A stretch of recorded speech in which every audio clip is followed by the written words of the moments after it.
A Jornada pela Vida do Gresg apresenta o podcast Triunfo Pessoal, com Guaraci Silveira, baseado no livro Triunfo Pessoal, psicografado por Divaldo Franco, pelo espírito Joana de Ângeles.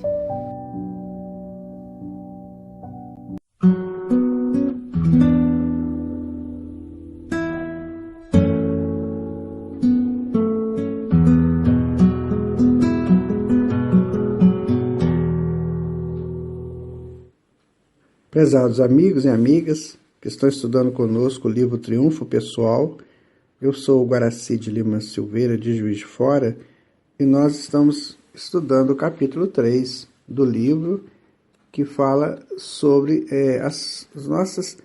dos nossos tormentos psicológicos. E nós vamos começar hoje o último subitem, que é o desajuste interno. E é muito interessante porque muitas vezes as pessoas não se sentem bem, se sentem desconfortáveis com elas mesmas. Então é preciso fazer uma autoavaliação disso. Hoje nós temos a psicologia, a psiquiatria que nos ajuda muito, e é um trabalho extraordinário que esses nossos companheiros e companheiras estão realizando dentro das terapêuticas em que eles se propõem a realizar. E também nós podemos dar uma forcinha nisso tudo, entendendo quem somos, que ninguém é melhor do que nós para saber o que realmente passa conosco. Por mais que a gente tente explicar isso para o terapeuta ou para a terapeuta, sempre nós vamos omitir alguma coisa, a gente não consegue falar. As palavras muitas vezes não traduzem os verdadeiros sentimentos, de forma que nós também temos que aprender a ter uma força para resolver essas situações. Então a Joana vai colocar assim, olha: uma visão neurofisiológica do ser humano poderia afirmar que o mesmo é resultado somente das moléculas de neuropeptídeos produzidos pelo cérebro, traz as interleucinias, a interferon e as endorfinas, cuja contribuição para o equilíbrio psicofísico é de essencial significado. Então, o nosso cérebro produz todas essas endorfinas, e nós temos que essas endorfinas vão direto para as células, que vão produzir as nossas ações, reações. Então é preciso que nós comecemos a analisar o que eu estou pensando, o que eu estou aceitando, o que eu posso já eliminar de uma vez. Então, se algum tipo de segurança chega para mim, algum desajuste chega para mim, eu já começo eu mesmo a dar uma força ali. Eu não vou querer isso, não faz parte de mim, eu não quero mais isso. E daí nós vamos, o cérebro vai começar a obedecer a ordem do espírito. Tem pessoas que falam assim, mas é a minha cabeça que manda. Não, meu amigo, quem manda é você. A cabeça não pode dominar o espírito. O corpo físico não é dominador do espírito. É o espírito que comanda as células, comanda o corpo físico. Então essa é uma realidade que nós precisamos começar a trabalhar com ela. Porque eu vejo muitas pessoas às vezes dizerem assim, eu tenho problemas de nervos, os meus nervos são assim. Os seus nervos são assim porque você permite que sejam. O espírito, ele é soberano, ele é o grande estruturador do corpo físico e o mantenedor do corpo físico. Então essa informação precisamos ter conosco. Nós somos os grandes governantes das nossas células. Elas vão obedecer exatamente o comando do espírito. Pelas células, todas elas são em torno de 70 e poucos trilhões de células. Em seu interior tem os canais por onde passam as ordens do espírito. Então eu tenho que pensar assim, quem comanda sou eu. Então se a célula está doente, se o corpo está doente, está atingindo algum ponto do meu corpo, eu começo a conversar com as células. Olha, eu preciso de você. Preciso que você trabalhe porque eu preciso da vida. Só que nós muitas vezes mandamos venenos para as células. Tanto veneno como substâncias, como pensamentos, tudo é veneno para a célula. Quando eu começo a reclamar da vida, a xingar, a falar mal do outro, a reclamar do governo, a reclamar disso, eu estou mandando veneno para as células. Meu amigo, nós estamos vivendo sob a proteção absoluta de Deus. Nenhum ser humano pode perturbar a paz do universo. Não tem condições para isso. O ser humano é muito pequeno para perturbar a paz do universo. Então nós temos que confiar em Deus. Ele sabe o que está acontecendo, ele tem a noção exata do que está acontecendo e quando há necessidade, há uma interferência divina, pronto, acabou. E nós ficamos aí mandando esses dardos venenosos em conversas sem fim, em bate-papos que não vão levar a nada a não ser destruir a vitalidade celular do nosso organismo físico. Então, por outro lado, os fisiologistas estariam em condições de definir que esses neurotransmissores são essenciais para o funcionamento orgânico e de inumeráveis atividades psíquicas do indivíduo. Sim, quando você produz bons pensamentos, você trabalha com neurotransmissores que vão vitalizar o teu organismo. Então isso é muito lógico. Daí que nós temos que começar a analisar isso, para que não mandemos para as nossas células esses entorpecentes, essas coisas que violentam a estrutura íntima da célula, o seu núcleo, as suas organelas, a sua membrana, o citoplasma, enfim, nós já temos que começar a analisar a vida assim. Certo, quando nós vivemos momentos saudáveis, bons, nós estamos mandando remédio, mandando frutas para as células, vitaminas, proteínas, sais minerais, são tudo ali numa estrutura que possa ser benéfico para todos, né? Em razão desse mecanismo físico, algumas escolas fisiológicas e psicológicas fundamentam a sua tese no reducionismo, no materialismo. Isso aqui é complicado. Por quê? Porque quando a pessoa acha que não tem espírito, como eu estava dizendo antes, ele acha que é o corpo que governa. E na verdade não é o corpo que governa, é o espírito. O Pedro, numa carta dele, se não me engano, a primeira carta dele, vai dizer assim: o corpo é o tabernáculo do espírito. Olha, o tabernáculo significa aquele primeiro templo que foi construído pelos judeus, onde se guardava a Arca da Aliança e nela estavam os 10 mandamentos. Então ali o tabernáculo significa o lugar que você guarda o que é mais sagrado. Então o corpo guarda o espírito, que é o mais importante, porque na hora do desencarne o corpo vai para um lado e o espírito vai para o outro, cada um cumprir a sua função. O corpo vai se degradar, vai se soltar os seus átomos para fazer parte de outros corpos e o espírito vai cumprir a sua missão dentro da evolução. Mas o corpo é governado pelo espírito. E as doutrinas reducionistas e materialistas vão dizer o contrário, que o corpo é que manda. Então a pessoa nasce com um problema qualquer, está condenado. E hoje a epigenética já nos mostra que não, que nós podemos transformar essas situações através de condições melhores dentro da vida. Nós hoje temos muitas informações, sabe, prezados ouvintes? Muitas.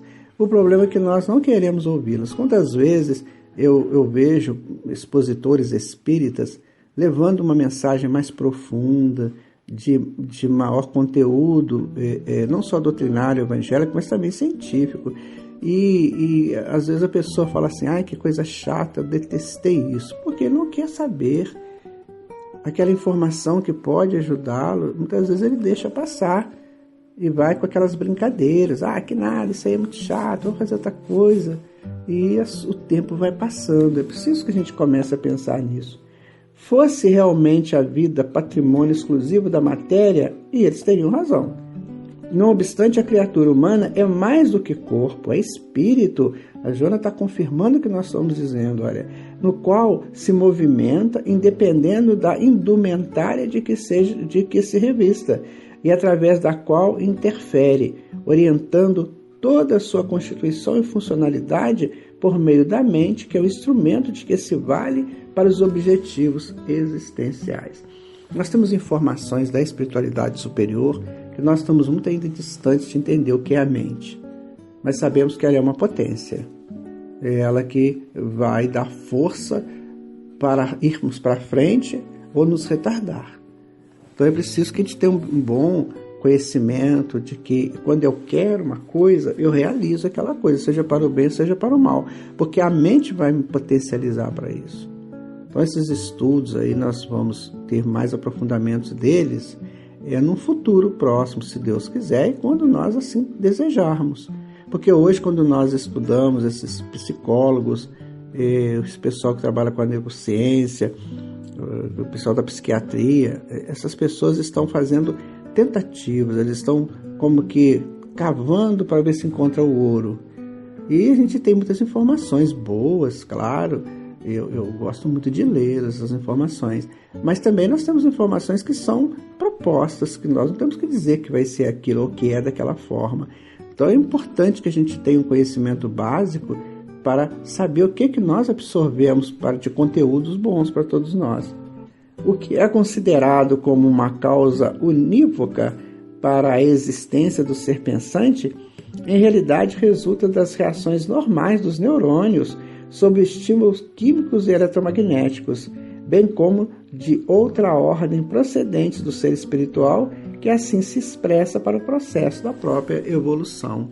Quando nós soubermos, prezados amigos e amigas, essa força que o Espírito possui, quando nós nos identificarmos como uma estrutura espiritual que comanda, que está num processo de crescimento evolutivo, de crescimento psíquico, de crescimento do amor, da sabedoria, então nós vamos ter mais condições de manter nossos corpos melhores. Eu vou dizer para vocês um estudo que tem na genética que é bem interessante.